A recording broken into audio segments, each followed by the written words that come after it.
You there, adventurer? Yes, you. Do you desire knowledge of immense worlds and arcane power? A codex of untold stories and lore? Or perhaps simply easy listening for your daily commute? Then feast your eyes, or, more accurately, ears, upon Dungeonpedia. Shit's about to get nerdy in here.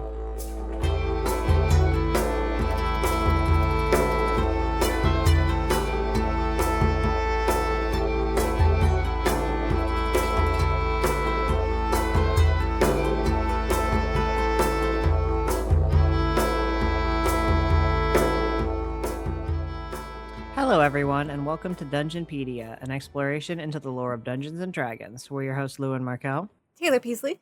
And I'm Travis Peasley. Okay, even the Peasley, we were supposed to be back to the regular order of names this week, but even the last name kind of messed me up for a minute.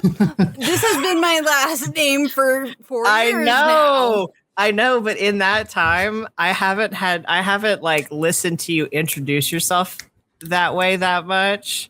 And so it still got me like, I mean, that's fair. You know, fair enough. And I keep thinking when I hear something like different, I keep thinking that like, cause I'm like terrified I'm going to like miss my cue and it's going to be all like messed up. So then like, if I hear like one syllable slightly off, I'm like, oh no, I've done something wrong. I've done something wrong. And Taylor has to be like, no, you know? Nope, cut. Oh. And for the most part, whenever things go wrong, I'm just like, especially when we're already live, I'm just like, whatever, you just know. let it. Just wait, like we're if I need here to re-record it for the VOD or for the audio version, I can. Yeah, and it's like we're already here, and also like Right. you know, obligatory. Like I know I talked about this last week, but like you know, I've seen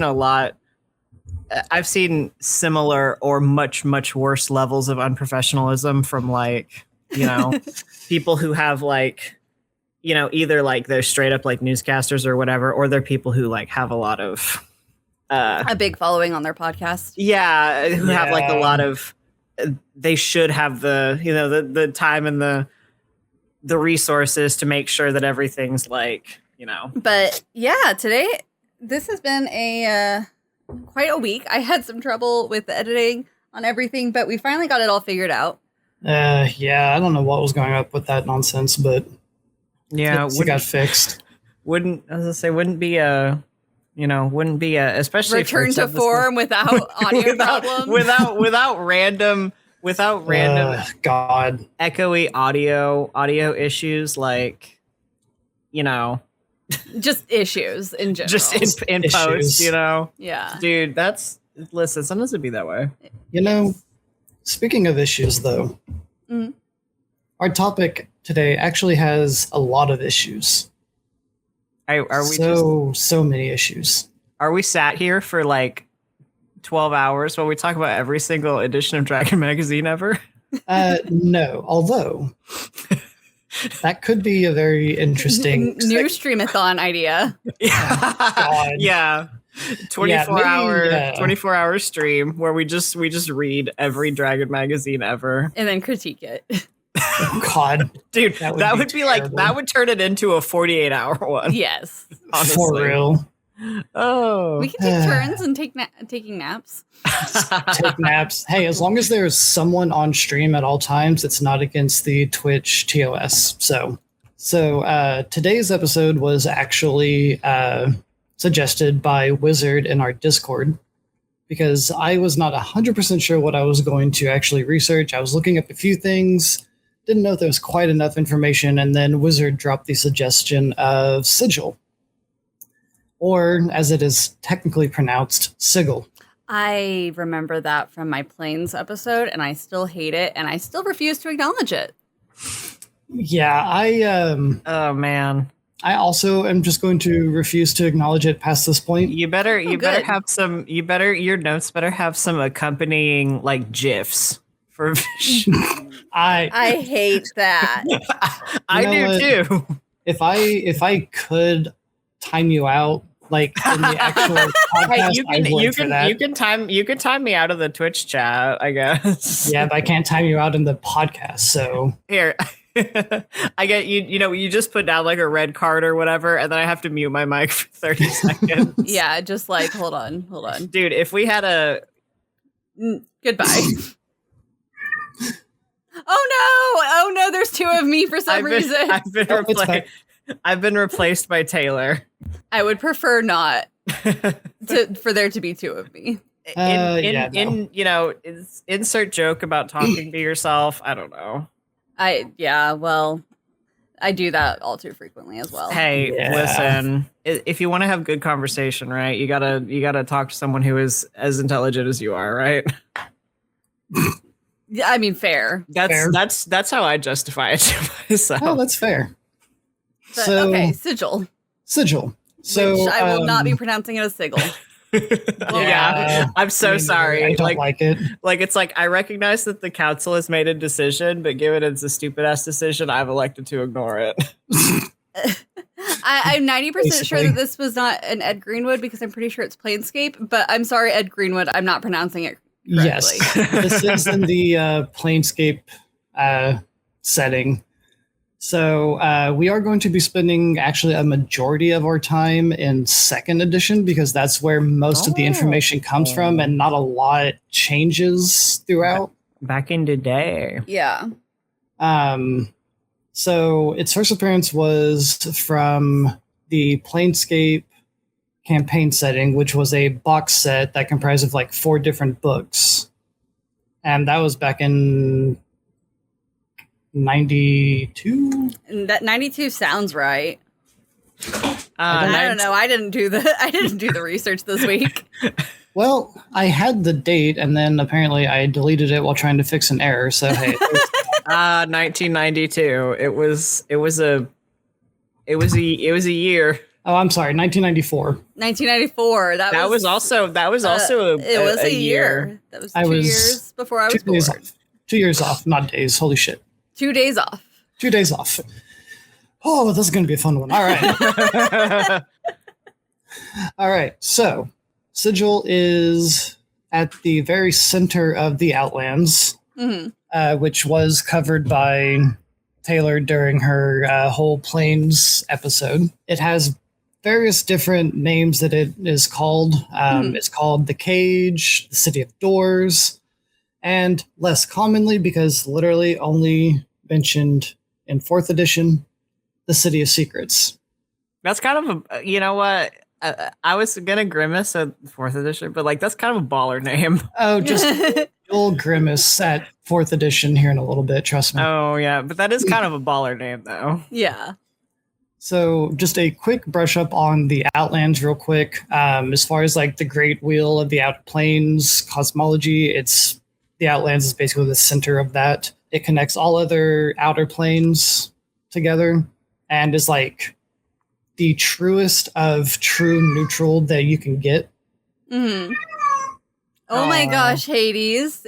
Sir, can I help you? Hades has opinions. I also have opinions, bud. Don't worry. I think he's I think he's a Sigil truther. I think he's mad that we're not pronouncing it correctly. Absolutely not. My son would never.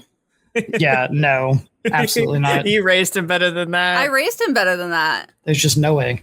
The Outlands is an infinite plane, but has a definitive center, which is Sigil, obviously. Right. It has gate towns that are just kind of throughout like its quote unquote edges, despite the fact that it's kind of infinite.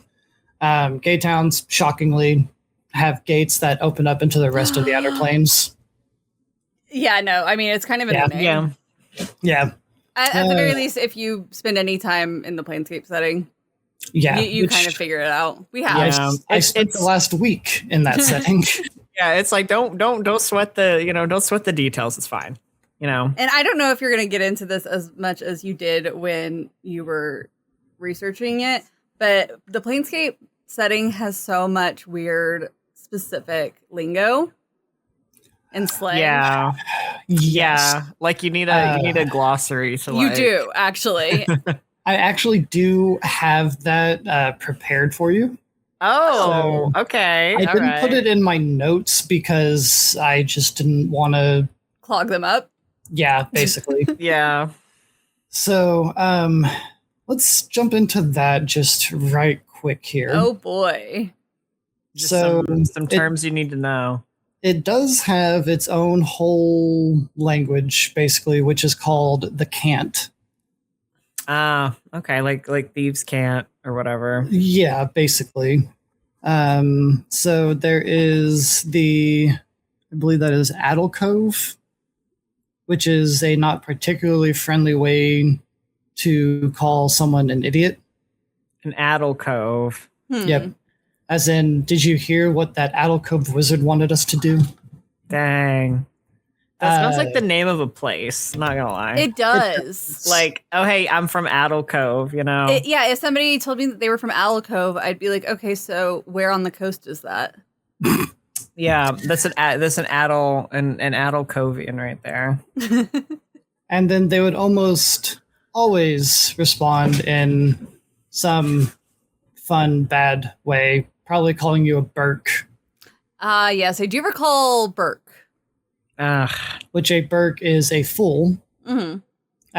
They do use that term, especially for someone who got himself like into a situation where he shouldn't have even been to begin with. Oh, so it's I like the multiple specific ways to call somebody stupid. Like, yes, yeah, like there it's are like several. Here's a specific way to say this is a stupid person who did XYZ, or like this is a stupid person who whatever. You know, Yeah. you got the spectrum. And I feel like whenever you have a language like that, there's like 10 different ways to call someone an idiot or to like insult somebody's mother.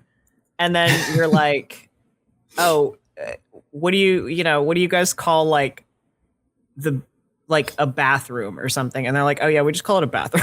Yeah, pretty much. You know? Like, oh yeah, that's just a shitter. Yeah, that's just the shitter, you know. They might also call you but a clueless. Which means folks who just don't get it, usually primes. So I'm guessing like people who only spend their time and are from the prime material plane. Yes, because that sounds like almost an equivalent of like a normie. Yes, You know? Like calling someone a normie. I think it's the same vibe. Yeah. So if you use this on someone who's actually from like any of the like planes other than the prime, it's likely to cause a fight. Right, yeah. Because you're basically calling them a primer, which to them is an insult. Right, yeah, because it's like, why would you want to be from the prime? Yeah, I know, right? Those weirdos who spend all their time on the prime material plane, you know. Let's see. I'm just picking a few of these fun ones because there's quite a lot. There's barmy. Okay. Those are the insane folk.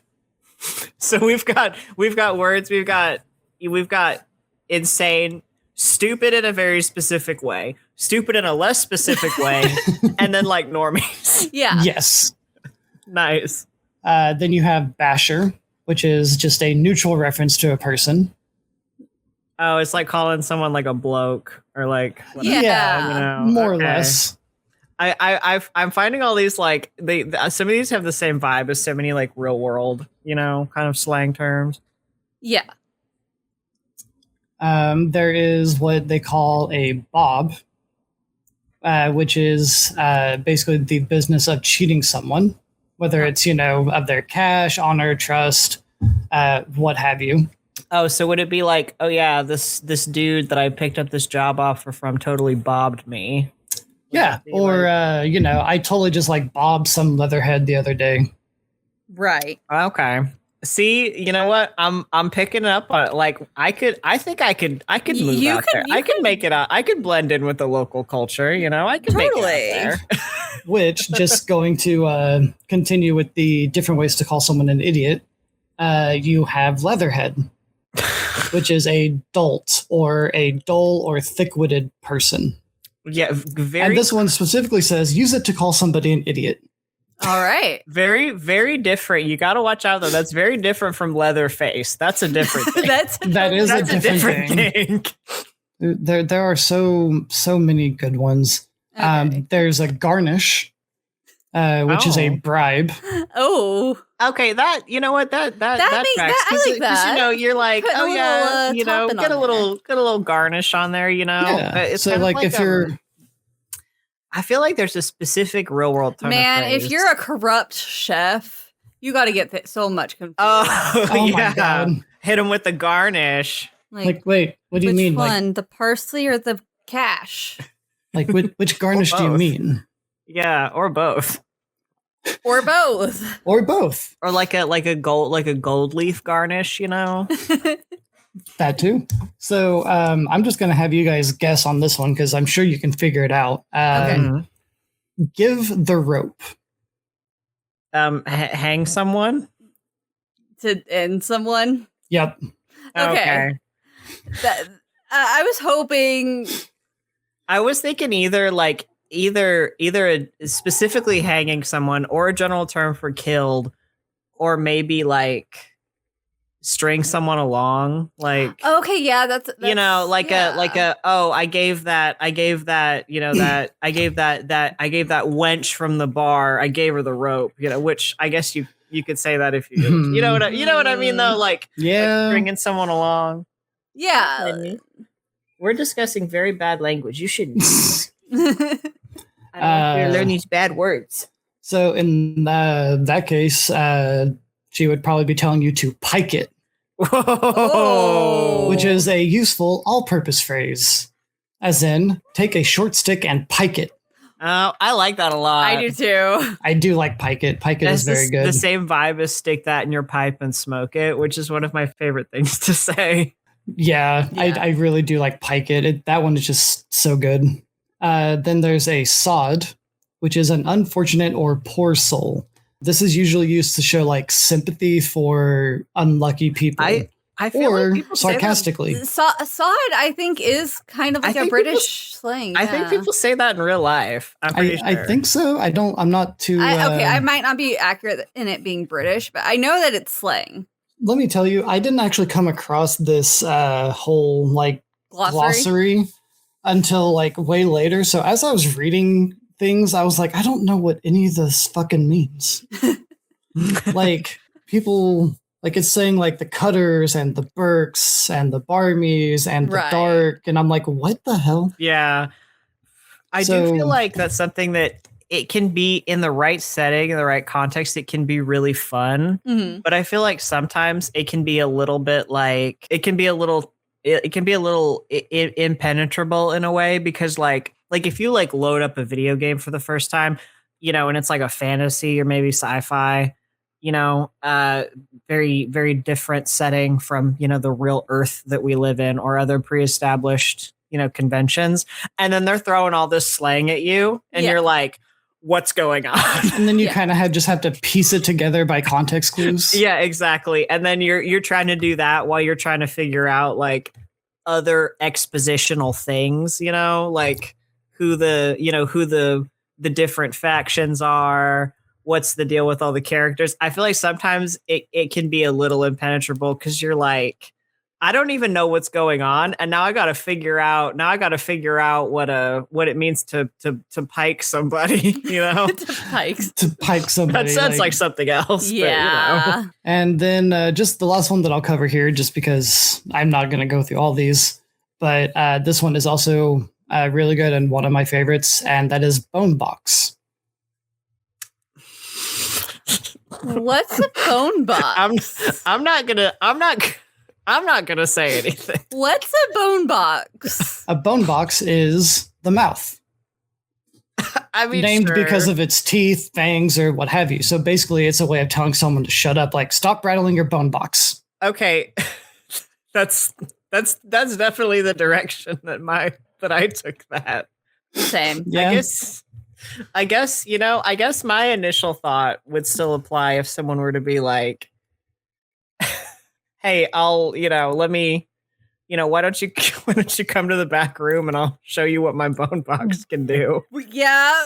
Well, you could use it in that sense, since it means the mouth.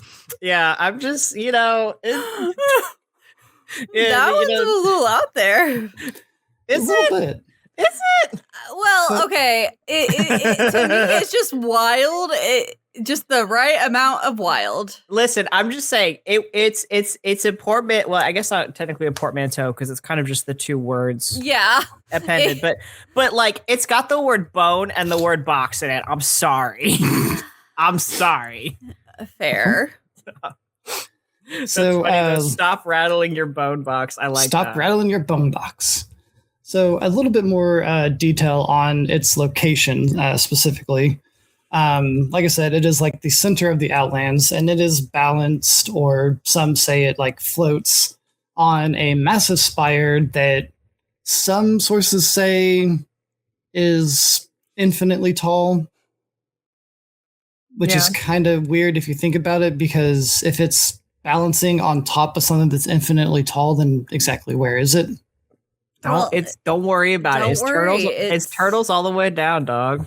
But that's actually kind of one of the whole things for Sigil, is that it should be impossible to exist.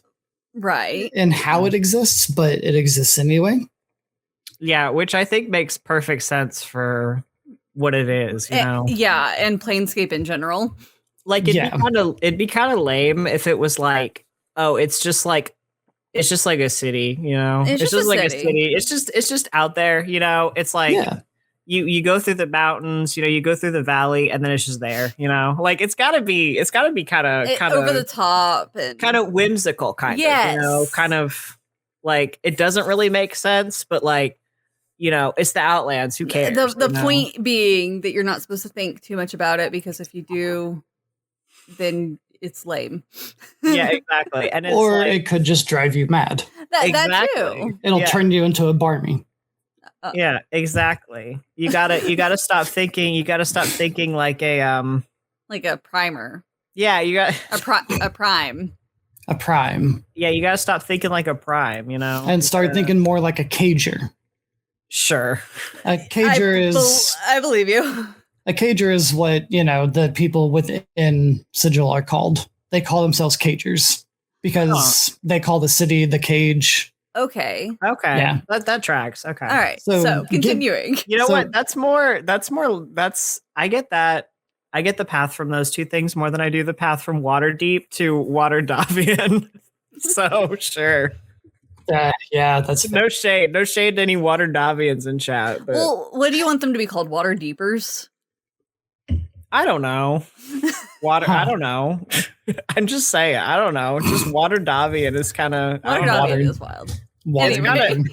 Anyway, sorry. You're good. Given this information, you might be saying, okay, then how the hell does anyone get to it? Magic. The train. So, to that, I will say, one does not simply just walk into Sigil. Okay. Okay. At least not via a front gate. It's through a plane gate. Yes, so it cannot be entered by any like magic spells. You also can't enter it through the astral plane. You can't even spy upon Sigil if you're in the astral plane. Oh. Like, it has so many like securities that you just can't get to it. Like plane shift won't work, teleport spells won't work. The only way to get to it is via a gate or a portal that leads to Sigil. But these particular portals require keys to open them. Now, what are these keys? Literally anything. So it's like the Fey Crossings. Kinda, yeah. Like, for real, anything. Like, one portal could require, like, the tail from a rat. Another one could require a very specific scent from a flower. Another one could simply require one to be smiling while they walk through the area that the portal is located. It can be anything. Literally anything. Okay, yeah, so and like figuring out what the key is fairly difficult, I would assume. Yeah, so it's like the really off the wall evolution methods for like some Pokemon. Like it's like, no, dog, I'm serious. You gotta hold your DS upside down. I'm not joking. You know. My God, yeah, basically. And the thing with these portals is there are thousands, and some actually theorize that there are infinite portals that are like this, and they can exist in any space or frame that is big enough for someone to walk through. So the archway of a door, a window, Technically, literally anything. Have one that is the archway of a door, and then another one on the other side of the door. Disgusting. Yeah. And so that could, theoretically, and of course, it essentially gives limitless ways to get the sigil, which is more or less their way of giving the DM all the freedom in the world to decide how their group is going to get there. Right. And I would imagine that this isn't necessarily even though the conditions are very specific, I would imagine it's not unheard of for people to kind of accidentally activate these keys and kind of end up there, topical, the back rooms or whatever. You just accidentally smile while you're walking through a doorway, and then suddenly you've clipped into, Sigil. You've clipped into Sigil, and you're like, whoa. And now a bunch of people are making fun of me. You could literally go to your closet that you have gone to for 20 years, except this time you have a very specific rare flower that somebody gave you in your pocket, and suddenly, boom, you're in Sigil. Okay. So don't give people rare flowers. See, now I'm looking at all the doorways in my house, and I'm like, I don't trust any of you. I'm scrutinizing all of them. I'm like, man, I better not do anything weird when I go to step into my bedroom or whatever. I got to make sure I'm taking it at the same angle I always do. Whatever. That could lead to so many bad OCD. Oh God. Yeah. Oh no. Things happening there. Oh, and you know what? And you know what? In Sigil, they probably have a pejorative word specifically for people with OCD. So don't do that. Don't end up there. So I'm going to touch on the entire history of how the city itself was built. Okay. Because there's no specific explanation to how it was built. Of course. Then how are you going to touch on it? So there are two theories that have come into existence so far, at least in second edition. I believe there is one or two more theories in later editions, but these are the two main ones that are pretty much consistent. Okay. The first one is the theory that the Lady of Pain created it. I do recall her. So the Lady of Pain, who is this person? That's a very good question. Nobody knows. Mm-hmm. That seems to be a theme. Just don't ask too many questions. Don't think about it too hard. Don't worry about it. She's not a deity. She's not a person or a humanoid. Or no one knows what or who she is, but she is the ruler of the city. Mm-hmm. And I'm not going to go into more details about her because I can absolutely make a mini-sode of her. Fair enough. That's just such a new mini-sode promo. Mini-sode promo, actually, probably. Maybe. Oh, okay, sweet. I might actually end up doing the mini-sode for next month on the Lady of Pain. So you mean this month? This month? Next month? Whenever. At some point. Time is irrelevant. The second theory is that the I hope I pronounce this correctly, the Dabus or Dabus created it. I don't know what that is, so sure. I'm glad you asked. Thank you. They are humanoids that have white hair with goat-like horns. Their skin is usually yellow, tan, or gray in hue. No one knows where they came from either. Of course not. They have been there for as long as Sigil has been there. And they follow without fault the orders given to them by the Lady of Pain. Okay. So they are her servants, maybe? Or maybe perhaps they're older than the Lady of Pain, created the city, and then the Lady of Pain came in and they were like, actually, yeah, we want you to rule this. Who fucking knows? No one fucking knows. It really does kind of feel like, someone coming from outside in would be like, you know, like they would be like, okay, well, what about these guys? And then people who live there are just like, yeah, those are the Dabas. They're just here. Right. Don't worry Yeah, about it. they're just here. And literally, that's kind of how the citizens see it, is like they're just here. They fix everything in the city that like breaks down. They take care of like the roads and stuff like that. Okay, I don't know why this is on my mind, but for some reason I'm getting like keepers on the Citadel from like Yes. Mass Effect vibes. Yes. Because I was thinking about that earlier a little bit when I was talking about how some games, which I don't know why I was thinking about this, because I don't think Mass Effect is super guilty of this, but where like sometimes if they're throwing a lot of lingo, a lot of slang at you, it can be kind of hard to parse through that and all the other stuff. But like, you know, but I guess I was kind of just thinking of like unfamiliar environments, I guess. But I was thinking about Mass Effect earlier when I was talking about that. And then as we started talking about how a lot of the things in the city are kind of strange, but a lot of people don't question it, I was really getting Citadel vibes. And that really gives me like keeper vibes. Yeah, you know? it gave me keeper vibes too.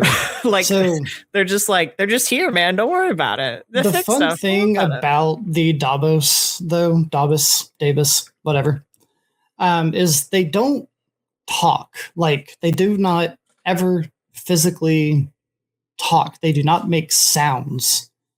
Creepy. They can understand all languages. I'm getting more and more keeper vibes. Yeah, they're not beating But the allegations. they do communicate through magical pictures or words that appear above their heads. They just project. They just project thoughts. Yes, they're like little projecting chat holograms. boxes above their heads. That's crazy. This is so beautifully That's so 90s. weird. It really is. It is very 90s, especially because I think this particular information actually came from the Planeswalker Handbook, which is from 96. Mm-hmm. So 1996. That was a That was a year. That was a year. The first one I experienced. Yeah. that is true. And that's the history of how it was built. Thanks. It just just was. It just was. I'm getting huge Citadel vibes. Mhm. Like not even in a malicious way of like don't think about it, don't worry about it. You know, there is no war in Sigil kind of thing, but just in the sense of like, I feel like anybody that is from there would just be like, yeah, man, it's just how it is. I have bills to pay. I don't have time to worry about how the city was made. Yeah, Right. like- yeah, basically. No one even really questions it at this point because they Just have whatever. more things to worry about. Yeah. Right. Like, it's just like, whatever. It's just how it is, you know? Like the fact that there are infinite gates to everywhere, including like places like Avernus and the Abyss and Yeah. Right. Yeah. Yeah, which that will also come into play a little bit later. okay. So going into like some of the actual features of the city itself, specifically, it's time to get confused and Okay. turned around. Oh no. Uh-oh. So the city itself is built inside of a gigantic hollow ring of Okay. unknown origins or material. Go So figure. it's basically like a car tire without the wheel or the rim or the hubcap. It's the Halo. It's the Halo, From Halo. basically. But it's not, well, I mean, you wouldn't notice it when you're on it, but it doesn't sound like fun to be there. Okay. At Okay. least as far as like, especially if you're just first experiencing it. From the source In the Cage, A Guide to Sigil, this was from 1995. The city measures approximately 5 miles in diameter and 20 miles in circumference. Okay.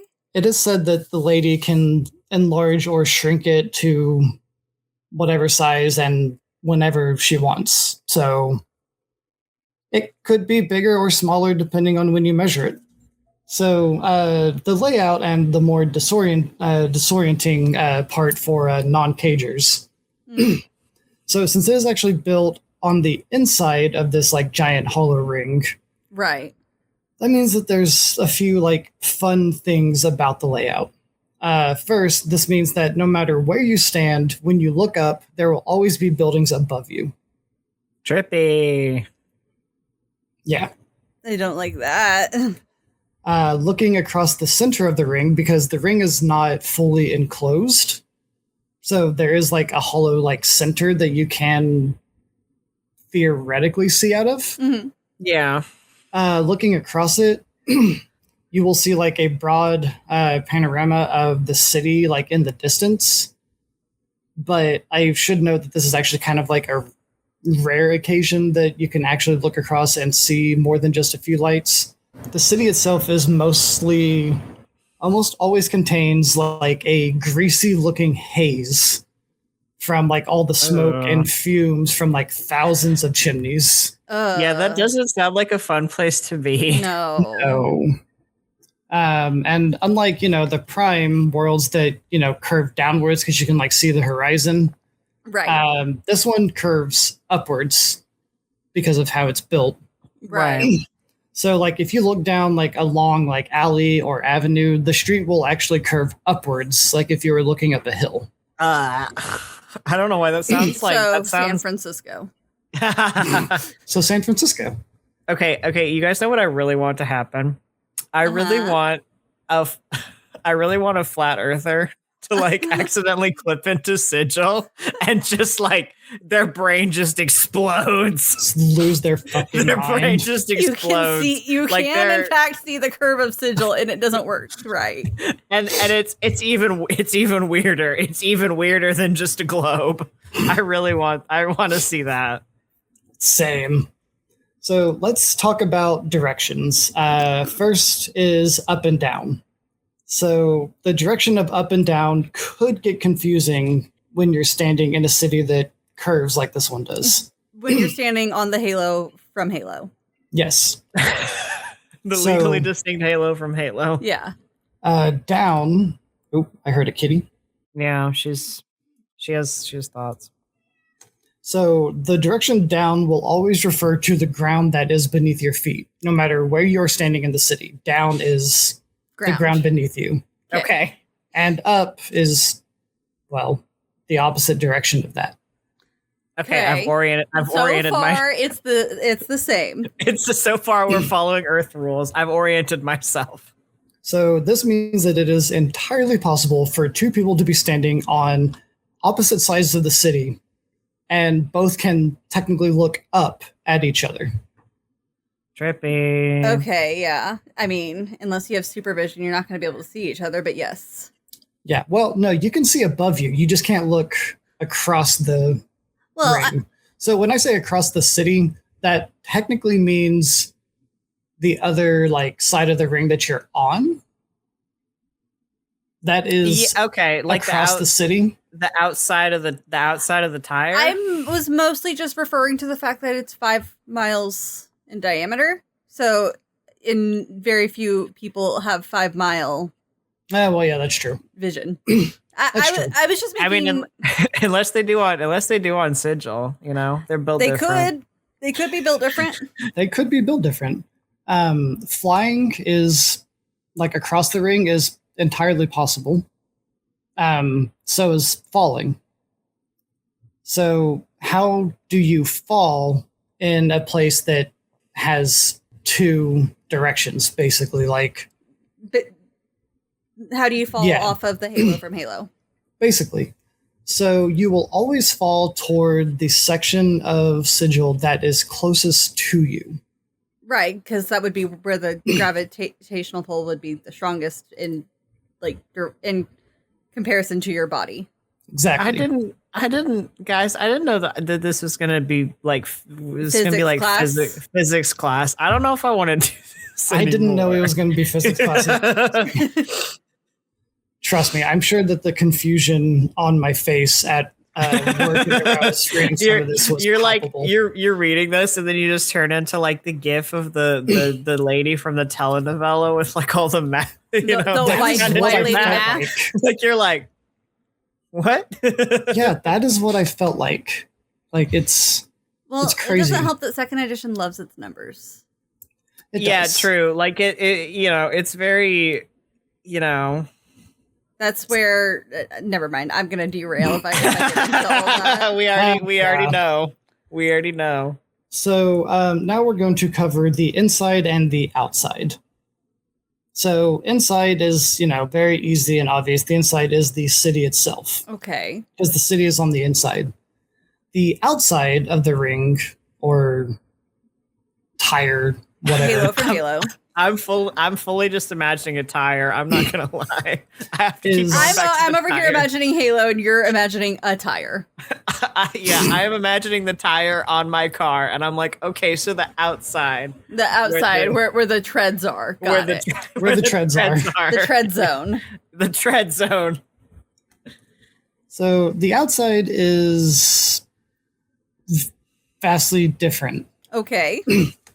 So, according to the Sigil and Beyond book, which is one of the 4 books from the Planescape campaign setting, no one has ever actually seen the outside because there isn't an outside.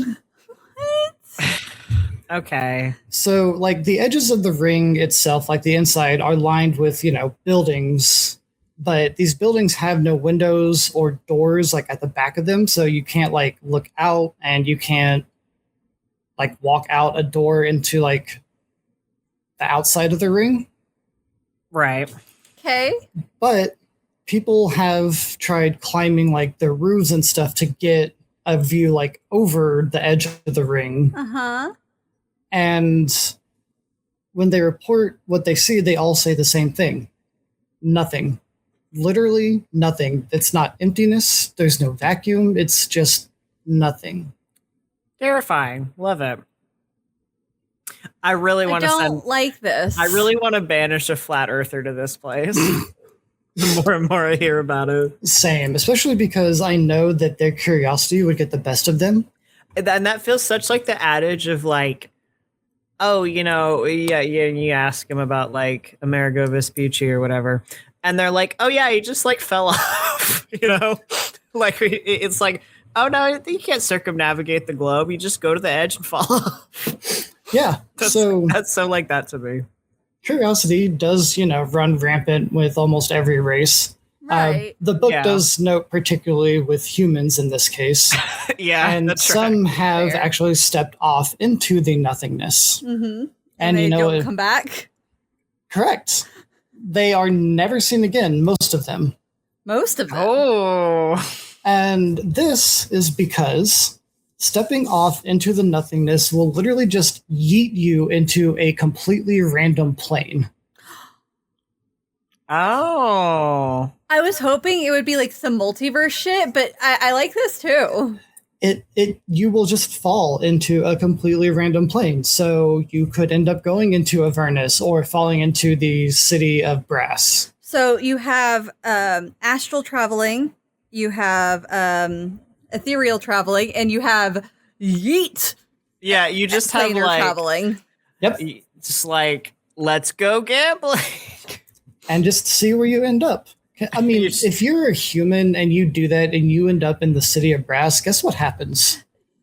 You become a slave. Yeah. Yeah, you're just tumbling through the air, and it's like, oh dang it! And you see you're in like Avernus or something. You're just like, oh, I dang think it. I would pick Avernus over the city of Brass because at least people are coming and going from Avernus all the time.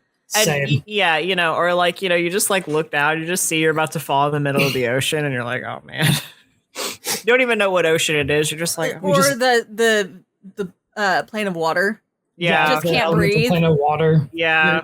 You fall into water, but there's no splash because the whole plane is water. Because the whole plane is water. That'd be crazy. You That just would be. suddenly displace water. For whatever reason, the concept before you specifically said what happens, when I'm thinking about the like unknowing, I'm like, oh, that's kind of scary. But then you're like, oh yeah, you just end up in some random plane. I'm like, I might do that. I might do that just to see what happens. Just to see. And hence the primarily the curiosity of primarily humans. Right. You know, hence that clarification in the text, because I'm like, that sounds kind of interesting actually. Yeah. So there is also no sun and no moon, and there's no like true horizon, but it does have a day and night cycle. Okay. Sure. This is caused by the sky basically gradually filling with a magical like luminescence until it reaches a peak, which the peak is roughly equivalent to noon on like prime worlds. And then after that, it'll start to slowly fade. Hence, it gives you a day and night cycle. Yeah. Okay. So on that, we're going to talk about how they measure time. They use it measuring BP and AP. Any guesses on what those would stand for? Battle points and ability points. yeah. No. I've been playing a lot of Pokemon Champions recently. I'm sorry. Beats per, and then nothing. And Before amps per. before points and pomini. I don't know. I don't even know what that word is. Before prime and after prime. Close. Okay. So it is before peak and after peak. Okay. Okay. So like 2 BP would be roughly 10 a.m. and then 2 AP would be about 2 p.m. Okay. Before peak and after peak. And let me guess, this happens simply just because it does. Probably because probably because the Lady of Pain decided that people should have time. People should have time. Yeah, that if it's not, I mean, yeah, basically, the Lady of Pain did it. The Lady of Pain was like, I'm not digging. The Lady of Pain did it. The Lady of Pain was like, I'm not digging this 24/7 sunlight, this 24/7 light thing. So we're gonna dim it for a few hours every day. Man, and there's like one particular really cool thing about the Lady of Pain that I want to talk about, but I will wait until a minisode. It's just so cool. Well, you can talk about the cool thing if you want. Or is it like because like I respect if it's like not you know what I mean, like if you want it contained in its own thing with like the proper build up. I don't know why for some reason I'm just imagining her as a Cenobite. I don't know if it's just because she's called the Lady of Pain. I just want everyone to know that that's my visual. I'm just imagining a Cenobite. Fair. Like she's like Pinhead, but a lady, you know? Yeah. So I will just say that the Lady of Pain doesn't have any worshippers. Right. And that's because she doesn't allow people to worship her. Oh, I remember that from my Prince thing. Yeah. She's so cool. I love her. That's so interesting. Because if someone does start to worship her, they end up with all their skin flayed off. Okay, so okay. Go ahead. Cool. Yeah. Okay. Like she will just flay their skin off because she does not want any worshippers or followers. It's hard to not worship someone like that. I gotta be a little real. It's like I know. If you know that, because for one, sick, baller, awesome. But also like if you know that someone has the abilities, like it's within their capabilities to, for one, create this fantastically impossible city, and then also at a moment's notice, at a whim, to just like flay all of your skin off of you because she's displeased with you. That's like, I mean, that's someone you could worship, I mean, yeah. Even if it's a fear thing. The meme clip, you could make a religion out of that. Yeah, exactly. Although it will not. You shouldn't. You shouldn't. But she will kill you. That's crazy. So let's just go back to Sigil, or Sigil. No. Yeah, no. It just feels wrong. So the weather in the city is actually pretty simple. Rain and smog are pretty much the weather that you get in Sigil. Oh, so it's England. Yeah, more or less. It's London specifically, I think. Now, when it rains, the rainwater itself has this like brownish tinge to it. And that's from all of the pollution that it is basically scrubbing out of the sky as it rains. It's Industrial Revolution England. Yes. I love how we keep bouncing back and forth between like, here's why this is like the coolest place ever, but also here's why it sucks. Here's why it would suck to This live is why here. it's only 5 miles in diameter because no one wants to fucking live here. Right? Everyone shows up because they're like, oh, cool. Infinite gateways, da-da-da-da-da. And then they're there for like 5 minutes and they're like, this sucks, actually. It's I'm a going tourist back. city. It's a tourist city. It's a touristy thing. It's a like, trade city, but it's like, It's a tourist city. yeah, it's like, actually, I won't make any comparisons to real life any yes, more let's not comparisons offend anybody. to real life places. It's For- okay if I offend people from London. They will also make the same joke. They agree. That's They true. probably agree. So the combination of like this very gross rainwater and the supremely dirty fog do cause just a few issues for those that live in the city. Yeah. The ones that work outside often develop a constant like hacking cough. And many, it says, die in the streets from consumption of this pollution. That's okay. Horses die young from the strain of breathing in the smog. No. And a direct quote from the Cage book is, "A beast of burden spitting its lungs onto one of Sigil's streets is a common sight." That is terrible. Terrific. Yeah.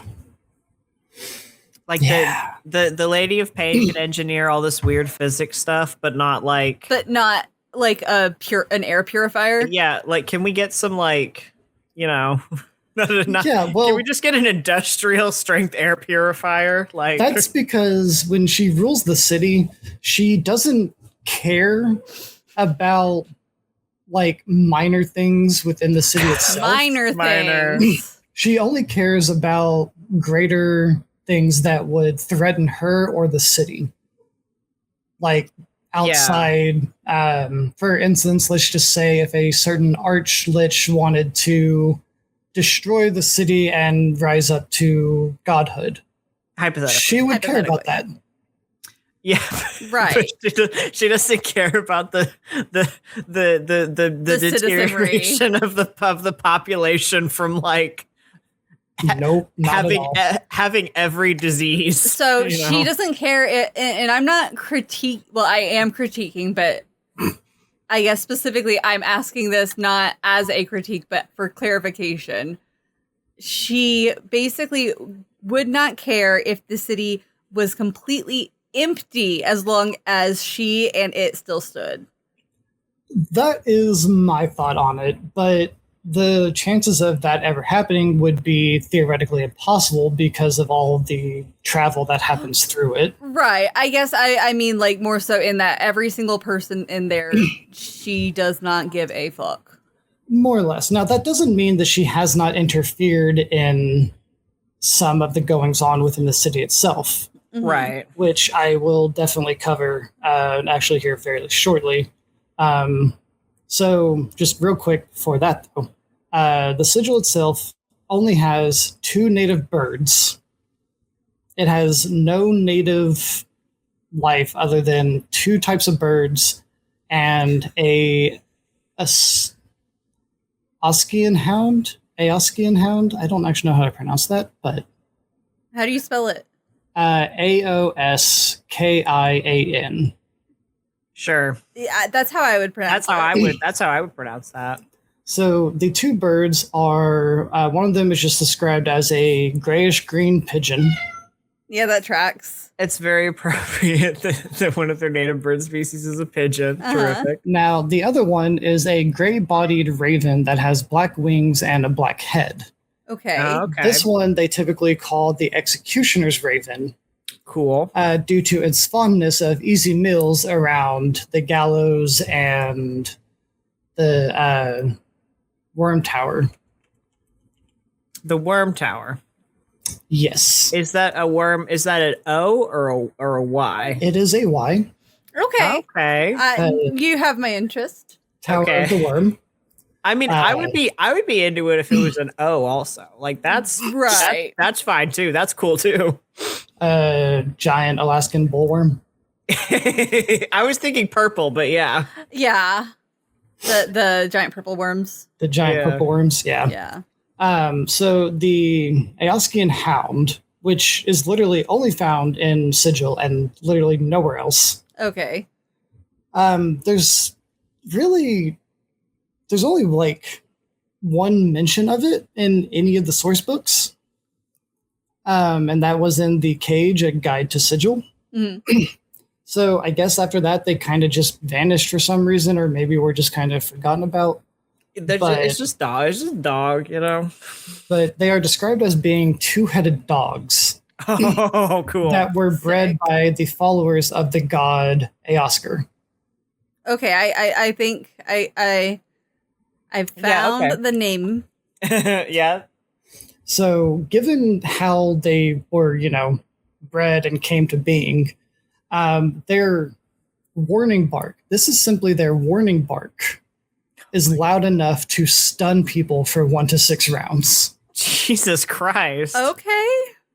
Yeah. Are they like big? I'm assuming they're big, right? They are pretty big, yes. I didn't get any specific measurements on them, but it did also mention that for the most part, they are kept like locked up during the day. Okay. But they are released at night. Okay. And I'm guessing that is to help curb some crime. Yeah, because it's like, dude, I don't want to leave my house if I think I'm going to leave. I think I'm going to leave my house and then walk down the street and I'm going to hear a dog bark and just like pass out. Yeah. Not be able to move. Yeah, like I don't want to leave my house. I'm so good with that, actually. So the next part, we're going to talk about the government, and that's kind of a broad term.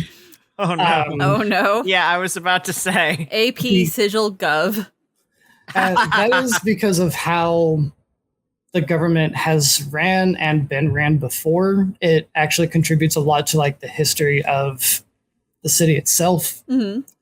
So that's what we're going to talk about, but we will do that after our ad break. Oh, yay. Okay.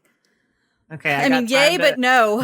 I got time to cram. I got time to cram before the government exam. All right. Oh, thank you, everyone, for listening. And for those that have joined us on our live, we do have our affiliate partnership with Fanroll Dice, which used to be Metallic Dice Games. You can use the code DungeonPedia for 10% off your entire order at fanrolldice.com. We do also, of course, still have our Patreon. If you'd like to support us directly there, it is just at DungeonPedia. You can also check out our Discord server, which is linked on our Twitch page. You can come hang out. It's fun time. Mm-hmm. We really have a good time there. Yeah. And follow us on Threads and Instagram, both at Dungeonpedia for general social media needs. And if you have like longer form anything or suggestions, you can email us at dungeonpedia.podcast@gmail.com.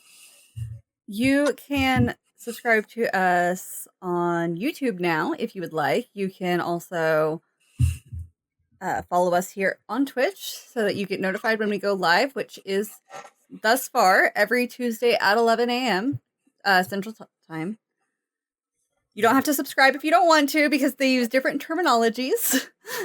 Subscriptions are actually subscriptions on Twitch. But wherever you want to subscribe, you can get notifications for new episodes. If you would kindly rate us and review us and help spread the word, we're trying to pick it back up again and reach out to more people and build an even bigger community this time. we would really appreciate it. Just like we appreciate Alexander Nakarada for our theme song, Blacksmith. We love that man. We do. As I say, it's been the same. If it ain't broke, don't fix it. True. And with that, I think I want to learn more about Sigil. I don't think I do. I think this place sucks, and I never want to. I never want to go anywhere near it in my life. I don't want to. I don't want to go near this place. It's definitely interesting. That's for sure. So let's get into, like I said, the government. Oh boy. Right. Which is not I forgot. Never mind. I want to know. Say again. I want to know who's letting the streets be overrun with two-headed feral dogs. I want to know who's going to do something about the pollution. I know, right? Who do we take to task? Who's the mayor? You know. Well, so about that gets a little complicated. Okay. So, going from the Planner Handbook from 2004, we're taking a quick jump into 3rd edition for this. All right. So, in the very distant past, more than about 7 centuries at the very least, Okay. the city was ruled by guilds, powerful organizations that kept the order and peace and all that. There were like some smaller like factions that were also like kind of a subset of not the guilds, but just like of the city itself. Right. I mean, they were nothing more than like dozens of splintered and like broken up groups that would just be fighting each other constantly. And that did kind of ravage the city over time. So after about like 6 or 7 centuries of this, what they call the Great Upheaval happened. Oh boy. Fun. So the Lady of Pain decreed that the 50 plus warring factions would be cut down to just 15. Okay. Yeah. So she's not just like no more at all. She's like just not. You as can many. have a little bit of chaos. Yeah, you can have a little bit of As a little bit of conflict. Yeah. So this did end, countless feuds nearly overnight because of, 50 plus factions disappearing. How did they disappear? So it doesn't say, but my guess is, because it is kind of mentioned a bit later on too, that everyone for good reason fears the Lady of Pain. Okay, that was my mentioned skin flaying thing. So when she decrees something, it is almost always followed. Okay, so a bunch of people just were like, I'm not going to take the chance that the rest of you aren't going to start, disbanding, and I'm officially disbanding. Yeah, basically. And I think it was probably just like the 15 stronger and bigger factions were the ones that survived, more or less. So, yeah, that tracks. Like, everyone who didn't feel like they had a certain amount of resources or whatever were like, you know what, I'm not going to take the chance to get my skin removed. I like my skin on me. I don't think that's worth the, worth the gamble, I guess. And the funny thing is that's not even the Lady of Pain's favored method of taking care of people. Oh, there's a whole lot of euphemisms right now. I shudder to imagine what her favorite is. Oh dear. So this Great Upheaval did kind of come with a downside for the guilds. It brought an end to their power structure. Right. Because now that the factions were cut down, and then they were able to kind of grow bigger in size, they kind of became a bit more powerful, and they quickly took dominance of the politics. Oh. Right. Each faction took up specific jobs within the city. So they basically reverse engineered guilds. Basically. They just consolidated. Yeah. I mean, yeah, pretty much. So I'm going to go through the factions here. Uh-huh. So first one is the Athar, aka they are also called the Lost. Okay. Their philosophy is the gods are frauds. The Okay. unknowable truth lies beyond the veil. Okay. Worthy to note that while the factions did take up specific jobs within the city, some of them were not official positions. They were just kind of ones that some factions just took over themselves and were just like, yeah, we'll go ahead and do this. Okay. Right. So theirs does not have an official position in the government. But instead, what they decided to do is they keep watch on all of the priests and clerics of the city. And if one starts to become too powerful, they will knock them down a peg or two. Usually by leaking information or spreading rumors, although it is not unheard of for them to actually just get physical as well. Cool. So All right. I love that. They kept the power balance between the religions and the priests and stuff in check in their Probably own special way. Yeah, I mean, I wouldn't say it's the best way to do that, but it is probably a smart thing to be concerned about in, D&D. Yeah. So then you have the believers of the source, also known as the godsmen. Okay. Their philosophy was all life springs from the same divine source, ascending and descending in form as it is tested. They also have no official role in the government, but instead they control the Great Foundry, which is where they produce pretty much anything that the Cagers will need that is made out of iron. I mean, fences, hinges, literally anything they make at the foundry. So they basically took over the production of everything.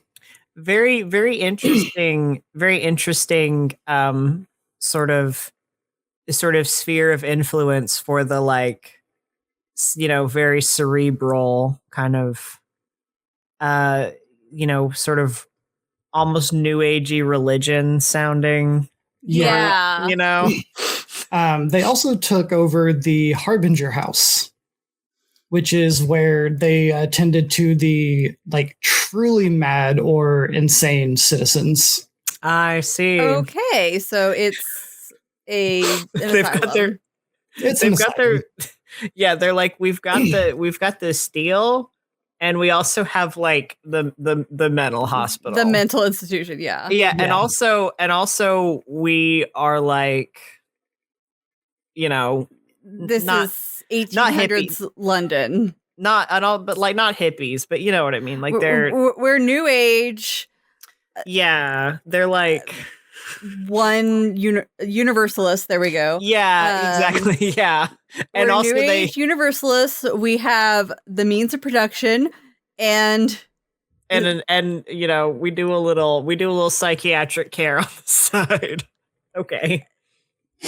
Yeah. So then you have the Bleak Cabal, also known as the Bleakers. Okay. Of course. Their philosophy is the multiverse ain't supposed to make sense. There's no grand scheme. They're nihilists. No meaning, no elusive order. The only truth worth finding lies within. They're nihilists. Yeah. Pretty much. Despite their what most would consider bleak outlook, they are actually very charitable. They took it upon themselves to basically run a hospital. They're basically the doctors. Huh. Okay. Then how did whatever? Okay. No, you know what? No, you know what? That jives to me. That jives to me. I mean, yeah, but it would make sense for them to have the mental hospital. Listen, the godsmen got there first. Fine. Physically got there first. The godsmen got there first. The godsmen got there first. They were it's down the street from the foundry, so they were let's just we're just going to take that too. Why not? We'll just yoink that too while we're here. 2 for 1 deal. Yeah. Then you have the Dune Guard, also known as Sinkers. Okay, someone put the Dune music on this. Yeah. So the Dune Guard philosophy is entropy is ecstasy, decay is divine. The multiverse is supposed to fall apart. We're just here to keep Leatherheads from interfering. They're edgy nihilists. Yeah, okay. They took control of the armory. So therefore, they control who gets the weapons. Oh no, I don't like that. Okay. Then you have the Dustmen, aka the Dead. Okay. Their philosophy is we're all dead, some more so than others. We explore our state with patience, purge our passion, and ascend toward the purity of true death. True death being capitalized. 15 shades of nihilism. So they're like That's they're like really edgy Jedi. Kinda, yeah. I mean, okay, yeah. Yeah, they're like if a Jedi and a Sith had a baby, because they've got that like dark vibe, but they're also like, taming the passion and Yeah. So they control the mortuary and take care of the city's deceased. Of which Okay, there that are makes many. sense. That tracks. Of which there are many. They're probably very busy. Yep. And with that statement, Sigil itself doesn't actually have space for graveyards. I get crypts. that feeling, yeah. So instead, the mortuary itself has portals that connect to other mortuaries and other places of death in other planes. Okay. So the Dustmen just throw the deceased through those portals. Oh my god! okay. I Okay, thought we okay. were gonna there was gonna be a sick ass crematorium or something. Okay, No. I was imagining it's like they take them there and like inter them, or because my first thought was that they just yeet, and then I was like, oh no, if it connects to other, they probably take him and put it. No, they just bury yeet them in others. No, they literally just they throw just them through shunt the them out the airlock. They're like, get out of here. So if it helps any, the planes on the other side of these portals are aware of this and have agreed to actually do this. But So they're not just throwing the dead into some just random throwing- person's thing and just be like, this is your problem now. But They're what just- they're doing is still kind of wild because It's then they're still- throwing the dead through there and they know, but it's like, oh, our monthly shipment of dead bodies from Sigil has just arrived and it's just a pile of dead. Just They a just- pile of dead. Oh god, they just like open the door to like the basement or whatever, and it's just like just there. Oh Piles. man. Oh god, Arthur this- didn't send me a letter that it was going to be this bad. He And that didn't. he was going to send them send me early. that. He didn't. Everyone's send me working the- overtime. He didn't send me the itemized. The Yeah. itemized dead list. itemized The list. inventory. He didn't send me the inventory slip. God damn it! Actually, that reminds me. Stupid dead. So sidetrack real quick.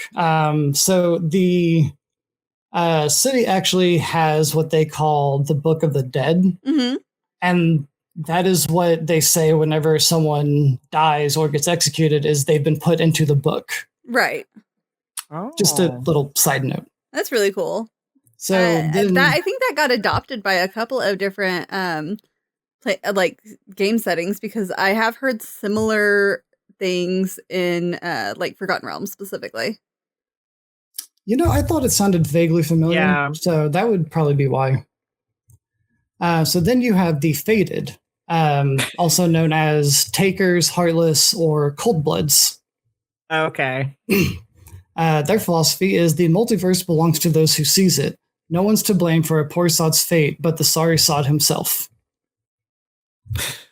Okay. Okay. That's- Yeah. I feel like their principal name being Faded as opposed to one of the other ones kind of it evokes a different Different vibe. Yeah. The It's- Faded, also known as the Stoners or the No, instead they're the Takers or the Heartless or the Cold Bloods. Yeah. Yeah. And they took control of the Hall of Records. They basically do all of the paperwork for like deeds, deaths, births, Okay. et cetera, et cetera, et cetera. They also have the fantastic misfortune of being the tax collectors. Oh yeah. So they are takers. the There are most. taxes in Sigil. That is bullshit. You live There here. are. deal with the pollution and the fucking dogs, and you gotta pay taxes. Well, how else is the city supposed to be maintained? Is it? I don't know. Cenobite magic. I don't know. How did it get made? Tell me No that. one knows. Exactly. So they are obviously the most hated of the factions just because of their job. Yeah, okay. I gathered that. Yeah. You have the Fraternity of Order, also known as governors. Like GUVNERS. Okay, governors. Oh my god. I really think that they were trying to pair that, like, it writes itself, man. It is just like Governors. parody. Yeah. the London. governors. Parody London, yeah. Are you kidding? The governors? Get out of here. Yeah. So they're basically the paladins without, I think, actually being paladins. Their philosophy is everything has laws. Most are dark. Learn the laws of the multiverse and you can rule it. Okay. Okay, yeah, they're paladins. Yeah. Yeah. So they control the city court and act as judges. Okay. That tracks. Yeah. I feel like it's I don't 50-50. trust them though. Right. Well, I feel like it's 50-50 on like any of these factions having like, you know, jobs and purviews that are like either 100% what you would expect from like their kind of philosophy and like policies and stuff like that. And then the other half is like completely the opposite. Cause like I would think that a faction like the, you know, the Fated, that they're very like, oh yeah, you gotta get out there and you know, take what you want. Like those would be the people who would probably want to be in control of something like the armory, you know? Right.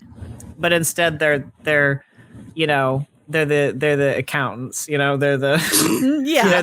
they're the CPAs, you know. Like I think it's kind of interesting how some of them, but then some of them are like bang on, like, you know, the dead being the morticians and what have you. And the governors being the judges. I mean, it makes sense considering that, you know, they believe wholeheartedly in the law. Yeah. Right. But the contrast from some of them and then the like bang on, like exactly what you would expect from other ones is very interesting. Yeah. So then you have the Free League, also known as the Indepts. Their philosophy is, this ain't no faction and nobody tells us what to do. Keep your options open. Nobody's got the key to the truth. This ain't no faction. This ain't no Tagline faction. of my faction. They say at the faction meeting. Their job is also not official, but it definitely aids the city to the point that no one is going to complain about it. And that is because they took it upon themselves to make sure that the markets stay more or less honest and that the higher ups and the guilds can't control it by fixing prices or other unscrupulous things. Okay. I mean, I'm into that. Okay. Which is a big thing to control because of the fact that this whole city is a trade city. They're monopoly busters. Yeah. You know, I do think they got to work on the branding of their faction branding being like, this ain't no faction when it clearly is. They should but, you know. Unionize. They should become the unions. Oh my God. You know, they probably would. Yeah. Well, no, because that would be a faction.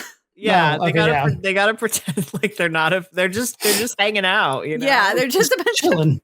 They're just people a bunch of really guys passionate guys being dudes. The market being free, but genuinely. Yeah. So you have the Harmonium, aka the Hardheads. Their philosophy is peace is our goal, but if it takes a little war to get others to see things the Harmonium way, so be it. That's how we'll reach our golden harmony. Teddy Roosevelt said. Okay. They control the city barracks and, in turn, the city watch. Okay. Right, that tracks. Yeah. Yeah, so they are basically the police force. And they like to arrest those that they think are breaking the law. Emphasis but on their this. version of the law and the cities don't always line up, so they tend to arrest people who aren't actually doing anything illegal. Which And then the governors are like, yeah, you didn't break any laws. Go away. Yeah, the governors are over there like, guys, we talked about this. We told you. Guys, This isn't a law. guys, I don't care. I don't care if he seemed sus. That's not something not a that you can crime. arrest someone for. That is Pronounce- 80% of the city's population. Just because pronouncing it Sigil isn't a crime. We've talked about this. It is unfortunately in our city charter. If you want to get around, if you want to like really get into the nitty gritty, it might be a crime to say it the other way. Yeah. But we all choose to ignore this. So So you got to stop arresting people just for pronouncing it Sigil. Sigil. So after them, you have the Mercy Killers, also known as Red Death. Okay. Their philosophy. What? Let me guess. They're nice and they like being nice. No. Okay. Damn. Justice is everything. When properly applied, punishment leads to perfection. They control They're the prison. Catholic? God damn. Yeah, they're the Okay. I was really proud of that one. I'm so sorry. Oh my god. That one was good. That was really good. That was fantastic. So they control the prison. Okay. And they patrol the streets just of the quarter that's nearby the prison. Not of the whole city, just, Okay. So their they're little like area. it's a little bit more of a warden or like prison guard thing as opposed to like a cop. Right. Yeah. They also are in turn in control of executions and run the Tower of the Worm that is like nearby. Hence the Red Death. I Right. see. Yeah. So executions basically fall into 3 different categories. I didn't type them down, but one of them is the gallows. One of them is basically the chopping block, which is beheading. Right. And the other one is the Tower of the Worm. What, pray tell, happens in the Tower of the What Worm? happens in the Tower of the Worm? So the Tower of the Worm holds the Mercy Killer's mascot, which is a worm or a wyvern, depending on who you Which, want to yeah. Yeah. talk to. Or a wyvern. Or wyvern. Depending on who Yeah. you want to talk to. Be Exactly. careful how you pronounce it because they will arrest you. They will. Well, okay, Gosh. not them, but the other guys. The other guys Someone's will. gonna The arrest harmonium you. will. Yeah. Yeah. So the fun thing about this particular wyvern is the venom itself is used to induce delirium, which good. they actually use to extract confessions out of the guilty. Oh, good. They've got a truth serum. Yes, actually, it did Yeah. state that this is They've got a truth serum. Planescape's version of the truth serum. But does it Is actually? it Zone of Truth, basically? But does it like actually work? Because truth serums in real life. Yeah, are- you Are- if you're that's prone not- to yeah. suggestion, then Yeah. truth. Well, it kind of works the same because it does induce delirium. So like in the game, in game stats, does it make you more prone to truthfulness? it didn't specify, Oh, but that would be my guess. You know, Yes. though. so it's slightly 'cause more effective. It's Yes. yeah, because it's like on the one hand, it's like they probably would have taken a more literal approach and made it act kind of like a an idealized like truth serum, but also like who knows? Because like corruption in this city, Rampant. I can believe it. I can believe it. I don't know why. I can believe it. Rampant, especially with all the garnish going around. Yeah, exactly. Forgot about the garden. The garnish. And on rare occasions, it specifically does state that the executions for the Tower of the Worm is rare. Okay. That's the last thing of like style of execution. Basically, they just feed the guilty to the worm. Right. Yeah. That's Okay. probably. Yeah. That's yeah. They're just like, yep, here you go, eat this. Yeah. You know what? I gotta say though, if I were a medieval peasant and like my only entertainment was watching people get executed, I would really like to watch. Worm. I would love to watch a wyvern eat someone. Oh yeah, it's actually if I were a medieval considered. peasant, you know, It is actually considered a holiday when an execution happens at the Tower of the Worm. So like everything shuts down. There's like a very small like festival sort of thing. people are going down. They're wearing their Sunday best. To watch this execution. That's so funny.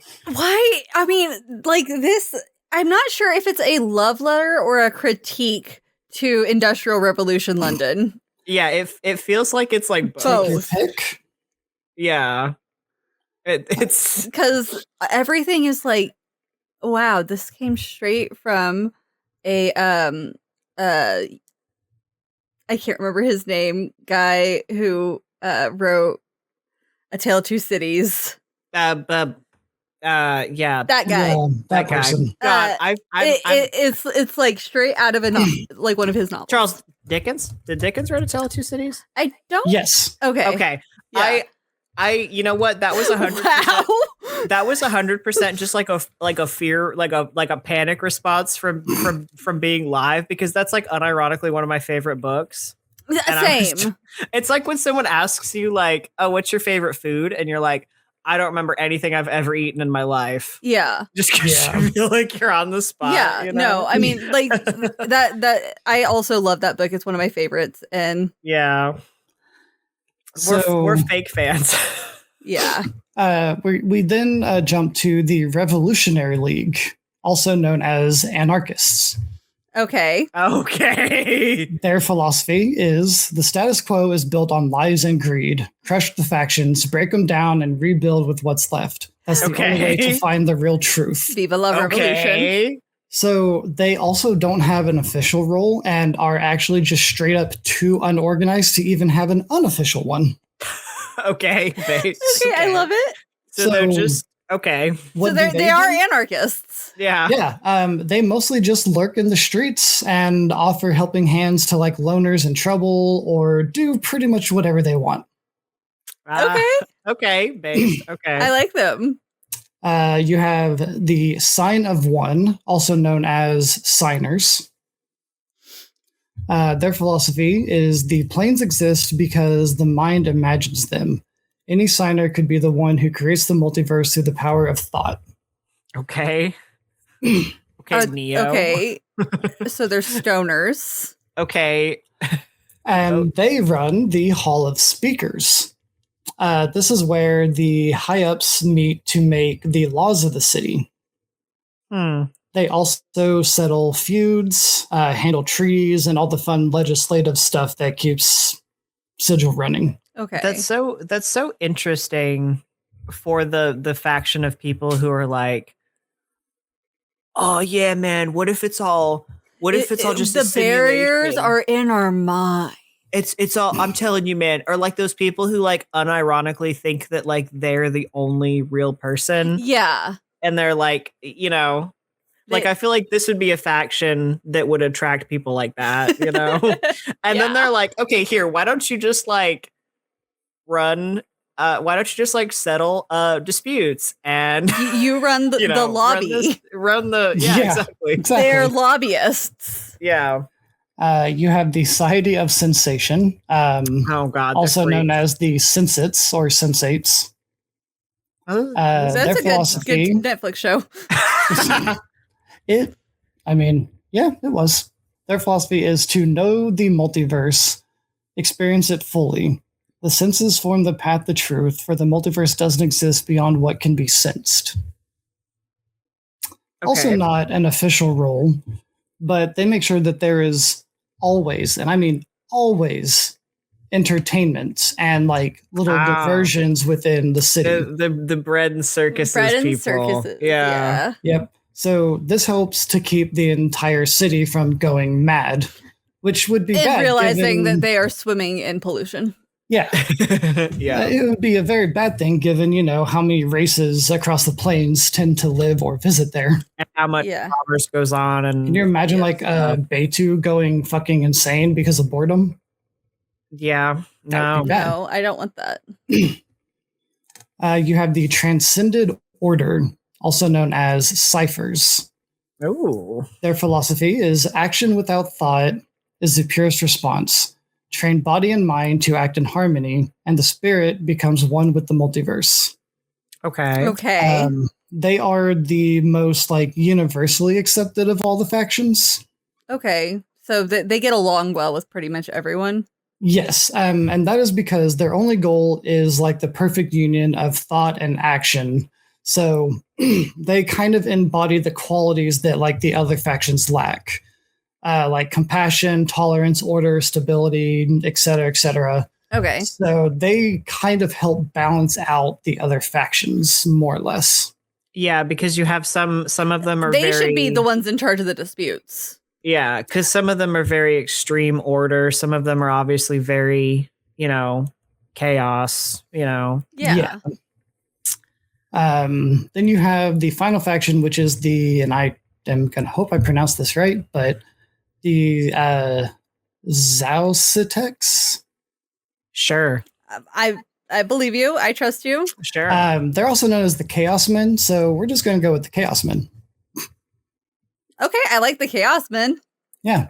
Their philosophy is the chaos is truth, order, delusion.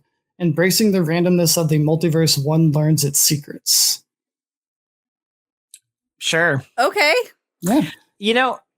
I feel like so many. Actually, no. You know what? I'll probably touch on this again in a minute. Yeah. Yeah. So a direct quote is the Chaos Men have no claim, no stake in the city.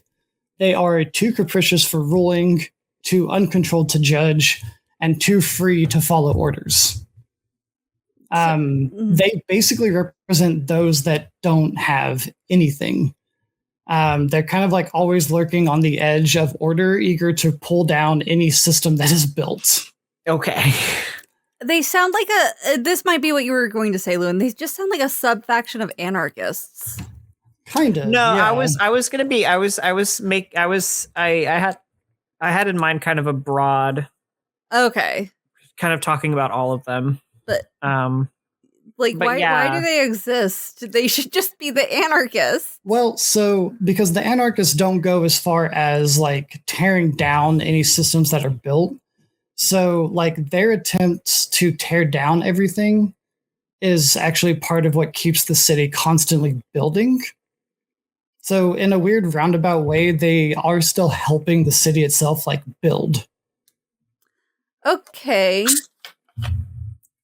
But ma'am, that building's been there for 4,000 years. What the fuck is wrong with you? Right? Tear it down. No. It's part of history. They're like that. They're like that one meme where it's Bart Simpson is hitting the mustard packets with a hammer, and I think it's Homer is why are you doing that? And then he just turns around and is just making a face, no response. That's them. They're They're just doing it just because you gotta. I guess you gotta. Because entropy, dog. Okay. Well. Yeah. So that's all the factions and what their roles were. Mm-hmm. So were. So then we get to the faction war. Oh my god. Oh no. So the stability that the 15 factions created in the grand scheme of things was short-lived. It lasted roughly 630 years.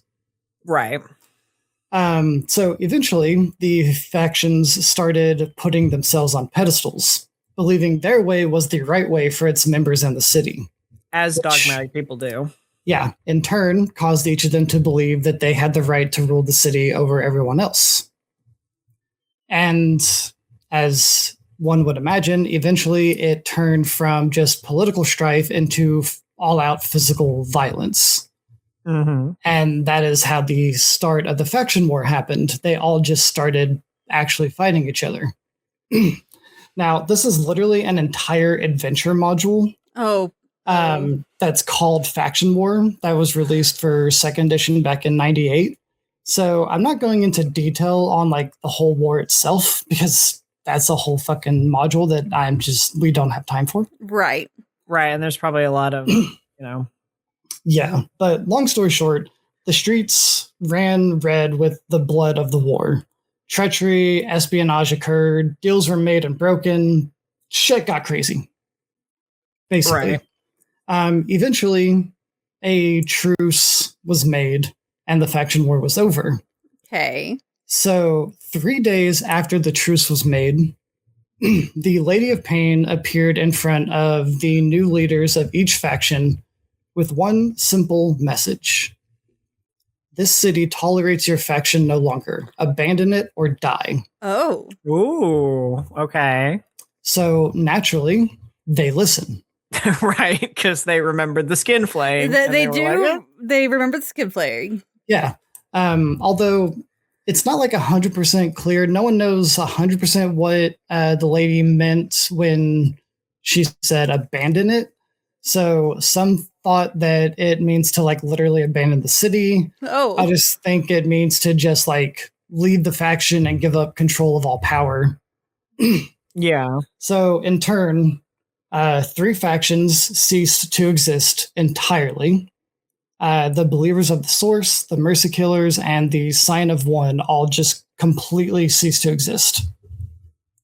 All right. 6 of them moved their power structure to a new location. So they stayed together, they just moved to a new city. The Athar, the Doomguard, the Fated, the Fraternity of Order, the Harmonium, and the Revolutionary League all just up and moved. Okay. Did they move to like other cities in the Outlands, or did they go to other planes? It didn't specify, but my guess would be a combination since they have access to like everything. Right. Yeah, they can kind of go wherever. Yeah. 6 of them remained in the city, but they completely like disband and let go of all the power that they had. Yeah. The Bleak Cabal, the Dustmen, the Free League, the Society of Sensation, the Transcendent Order, and the Chaos Men. So they remained, they just gave up all control. Okay. Yeah, like the individual people remained, but they just kind of dissolved their organization. So then the question became, who is going to do the day-to-day tasks? Because the lady didn't. Yeah, she didn't say like else after that. She was just like, I'm tired of you fighting. Get the hell out. Yeah. She's not like, here's everyone's new job assignments. So some of the roles are actually filled by the remaining people from the factions that just disbanded and like stayed in the city. Right. Yeah. They were no longer factions. They held no like true authority anymore. And now they kind of just ran everything more like a business than like as a political system. Right. The Sensates still oversaw the entertainment. The Dustmen continued to take care of the dead. The Bleakers continued to tend to the sick and the wounded. And the Indepts continued to help control the market. Okay. But, you know, they can no longer carry out like official administrative tasks. Otherwise, they would end up facing the wrath of the lady. Right. Right. So who takes over those jobs? Well, the answer was simple. What is your guess? The other factions that... Or just like regular citizens? Yeah, like just like, I guess, sort of... Never mind. My guess would be like, because there's no other, like, they had, the factions had to, but... Yeah. What do you describe a collection of people? I mean, they're just a group of friends. They're just buddies, you know.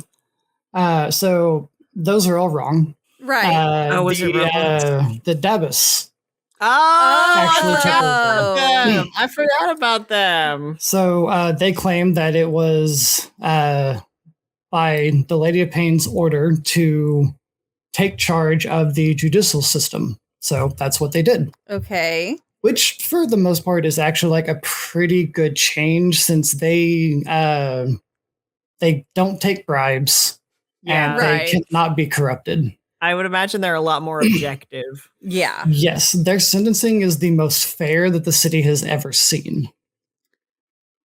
Now, the one problem with that is communication.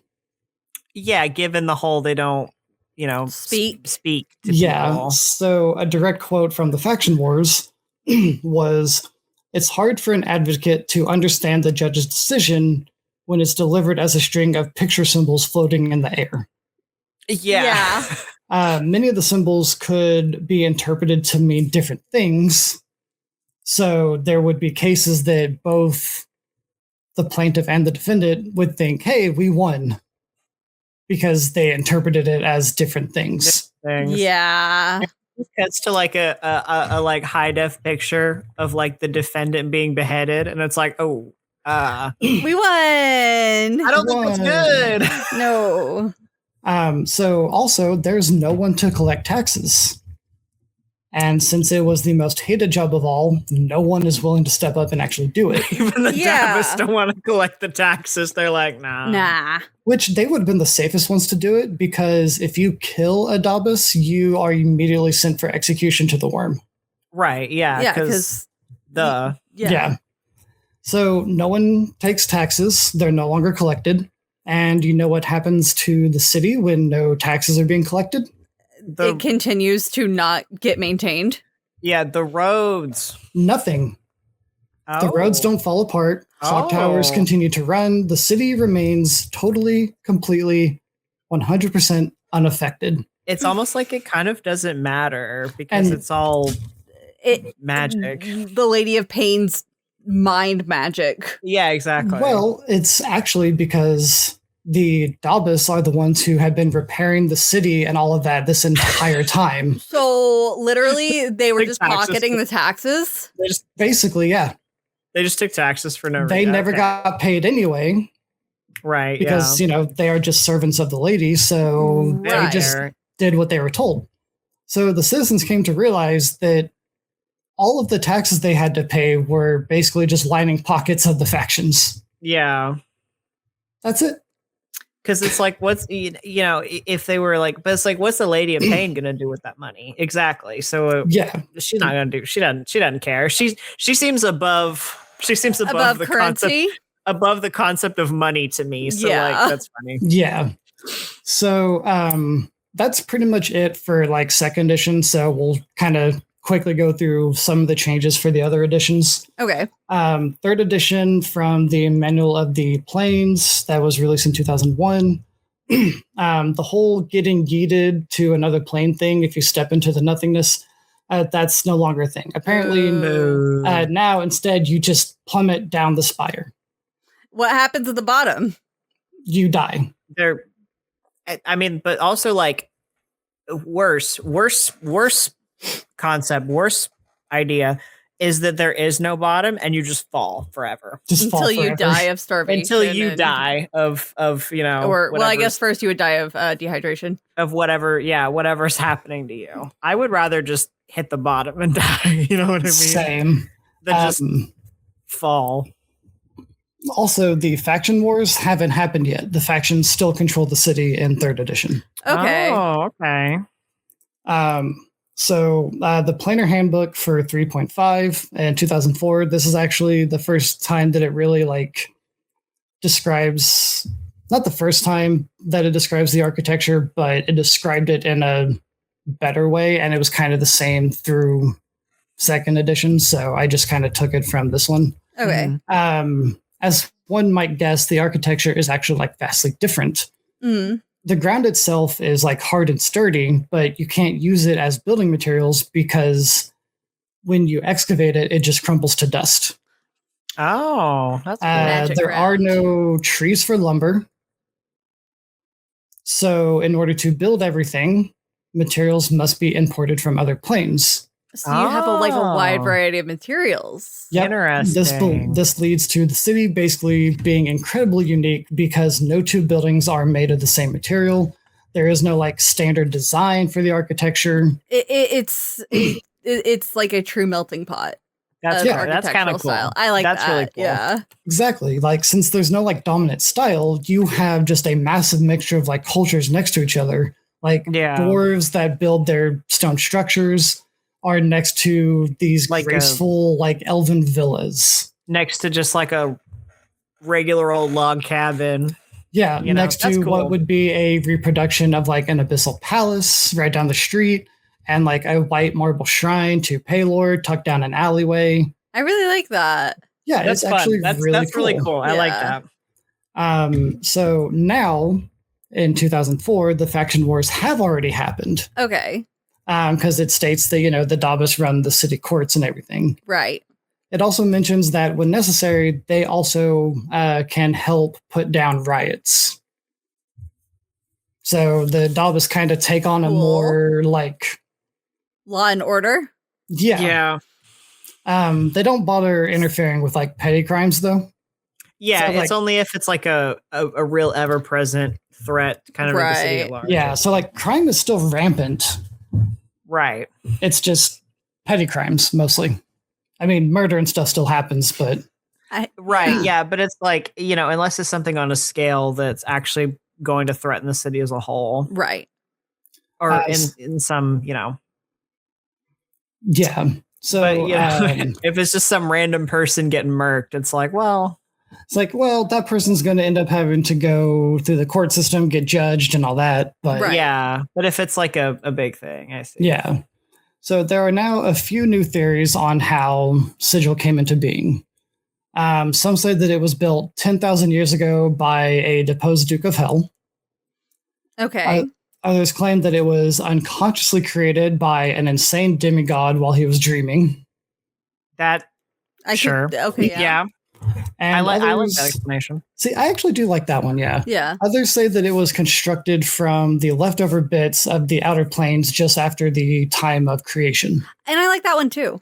Yeah, those kind of I feel like really lead into the sort of the strangeness of it all. Otherness. Yeah. Yeah. Yeah. So something that has also been consistent throughout all the editions is razor vine. This is the only plant that actually thrives in Sigil. Okay. Okay. We got two birds. We got one A dog. We got a dog. Maybe kind of two dogs. Kind of. And now we got a Kinda. plant. And now we got a plant. And now we got a plant. It is as sharp as a knife. Oh. It grows literally wherever it can. And it's also a climbing plant. So it can grow and climb anything and everything. What if Kudzu really wanted to kill you? What if Kudzu really wanted to kill you? Yeah. That's crazy. So the Dabbas keep it in check in most places. So they make sure it doesn't overgrow roads and walkways and stuff like that. And some residents have actually figured out how to cultivate it to act as protection around their homes. Yeah. It takes a lot of effort though. Yeah.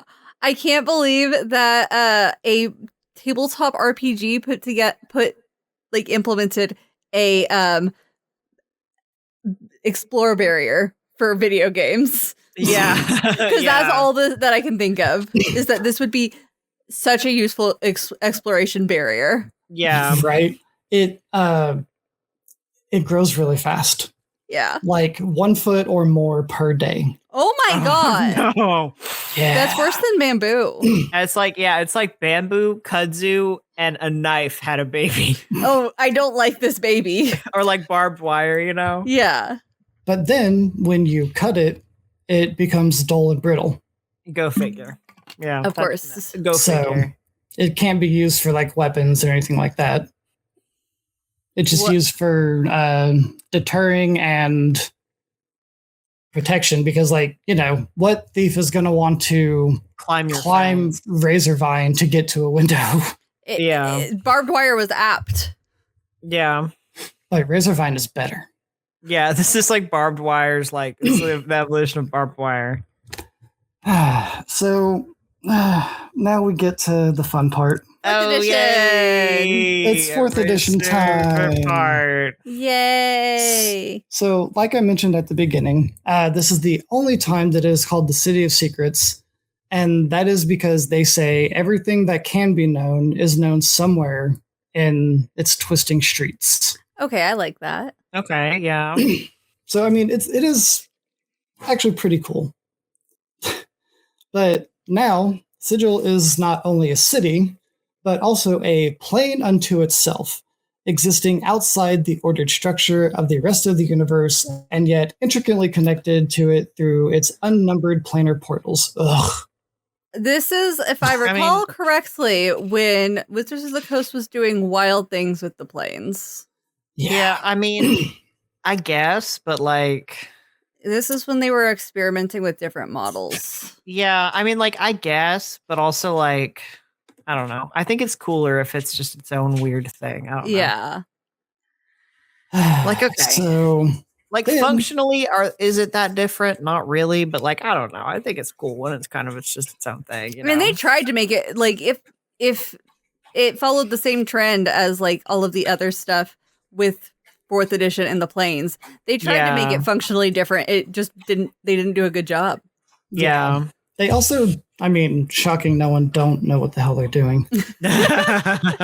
So there's a lovely contradictory statement that happens. Mm-hmm.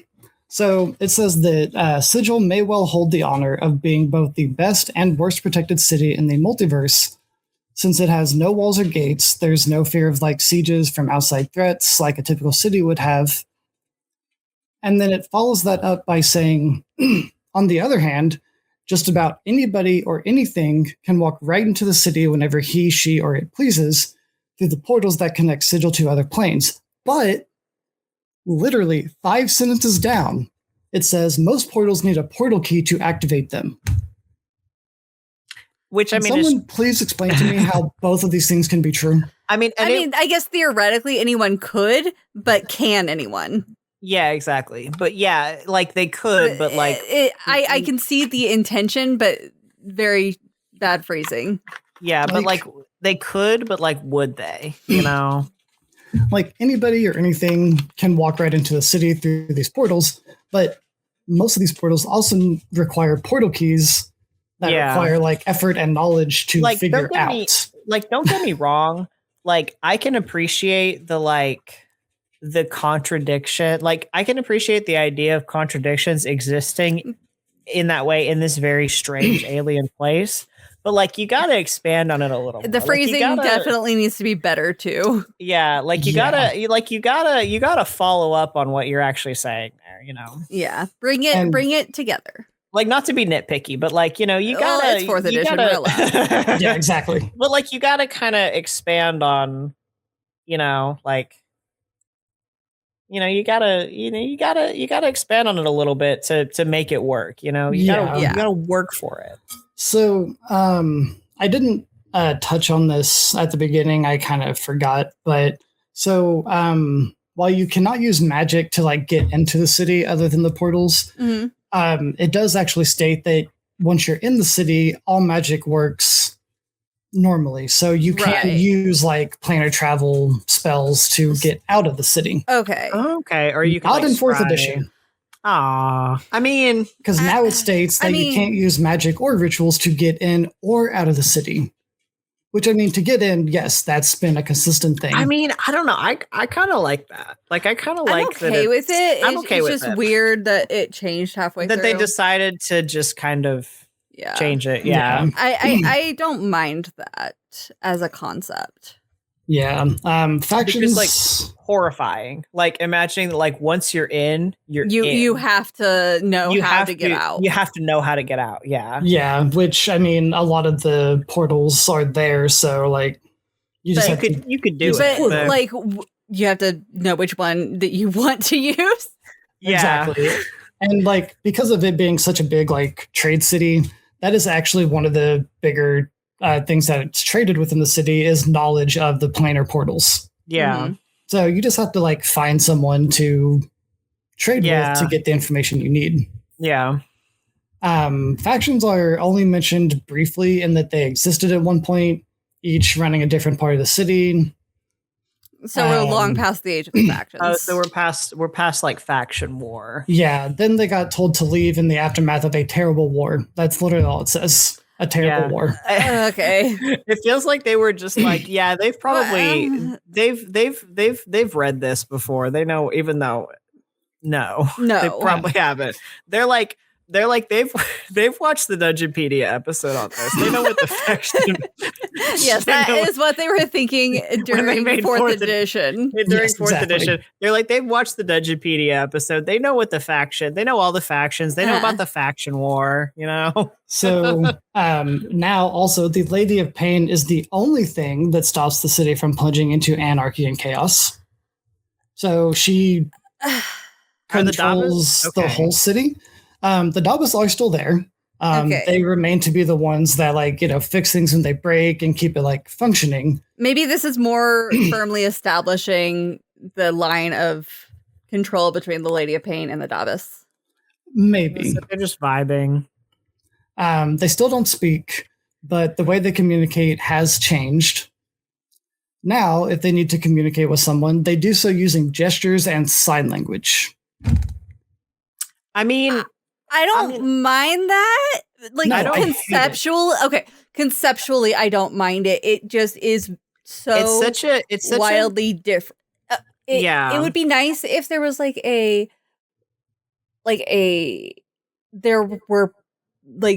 there was lore around it. Like, oh, the Dabbas found that they couldn't communicate effectively with their preferred methods.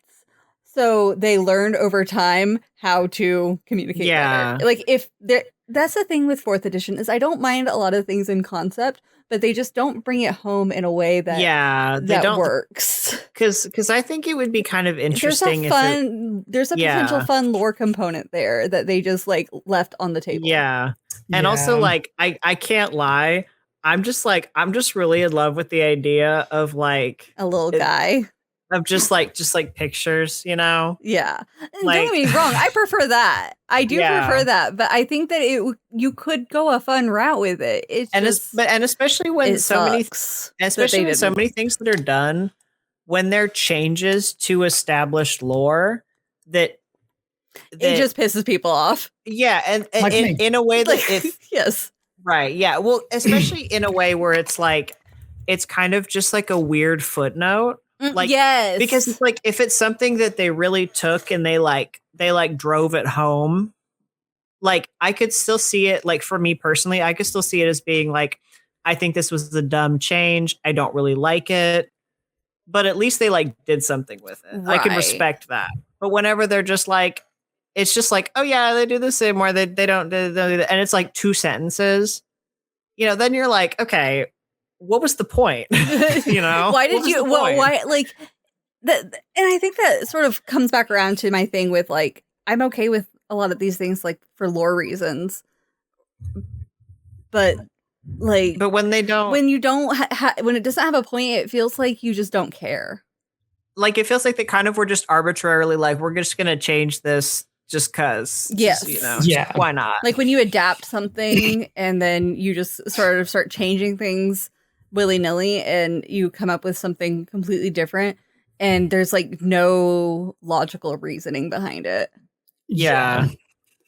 So the Dungeon Master's Guide 2 for 4th edition, which was 2009, there's only one thing that I'm pulling from this, and that's because it is just absolutely hilarious. Right. Oh boy. So I didn't touch on like the various wards before because I was more focused on like the lore of like the city itself, not really its like layout so much. Yeah. But so there are various wards of the city, and like all of previous editions and sources all say the same thing, that they run counterclockwise around the ring in the order of the Ladies' Ward, the Market Ward, Guildhall Ward, Clerk's Ward, Hive Ward, and Lower Ward. Right, okay. So in this source book, it states that the wards run clockwise in the order of the Ladies' Ward, the Market Ward, the Guildhall Ward, the Clerk's Ward, the Lower Ward, and the Hive Ward. So the Lower Ward and the Hive Ward have now been switched, and it runs the opposite direction. Okay. But yeah, okay, go ahead. But not only does that, contradict literally every other source book, it also contradicts itself. Because the map that is within the source book shows everything correctly as mentioned in previous editions. Going counterclockwise. Going counterclockwise and all in the right order. Oh my god. Yeah. I almost want to believe that's like 5,000 IQ level, like 4D chess, like trolling. Just because this place is so weird. It's bad editing. It's bad. No, it's 100%. Making. It's 100%. Bad. It's 100% like needed another pass to make sure everything was right.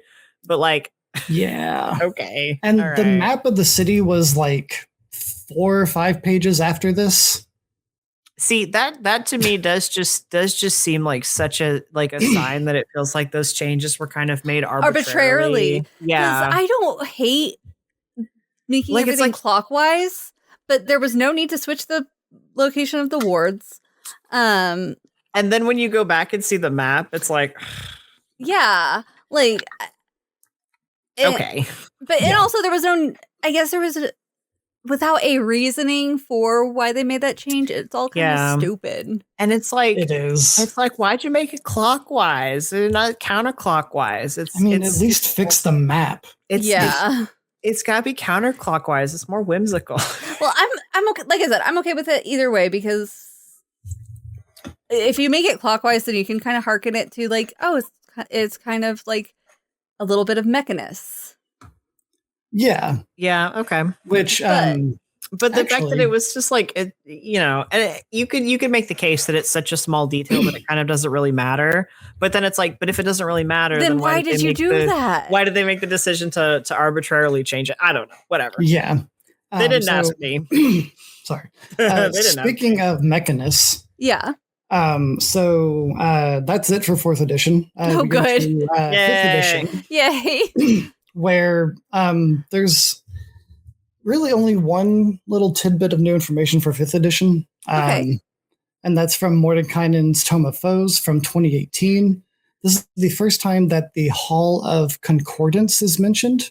Okay. So this is an embassy of like pure law. And it's basically where contracts between 2 parties are finalized and upheld. Okay. So when 2 parties agree to, the mutual terms of the contract, they have to pay gold to the Kaliret. It's a mechanical engine of like just absolute jurisprudence. Okay. And then once they do that, they have their contract chiseled onto a sheet of gold that is then placed in the chest of a merit or marut. Okay. The marut were specifically created by Primus for this purpose. Okay. Yeah. That's cool. Like this is their one and only purpose. From that point on until the contract is fulfilled, the marut is bound to enforce its terms and punish any party who breaks them. Oh. Now, it will only resort to lethal force if the contract calls for it, if the contract itself is completely broken, or if someone attacks the merit. Okay. Yeah. But other than that, this machine exists purely to make sure that this contract is fulfilled to its exact letter. Very, very Mechanus of it. Yeah, that's and it will completely reject contracts that have vague statements in it. It's a loophole finder.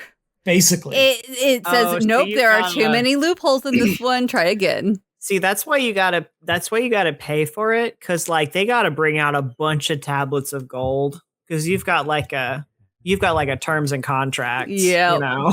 Yep. You've gotta lay out all that stuff. Dude, imagine like going and like getting married and like getting your prenup enshrined. And then like every time you think about leaving your spouse, you just see like outside your window is just like a like RoboCop just just patrolling. RoboCop outside your window. They made a RoboCop enforcer. And you're like, you know what? Never mind. Let's just go to marriage counseling. We can pull it together. Work it out.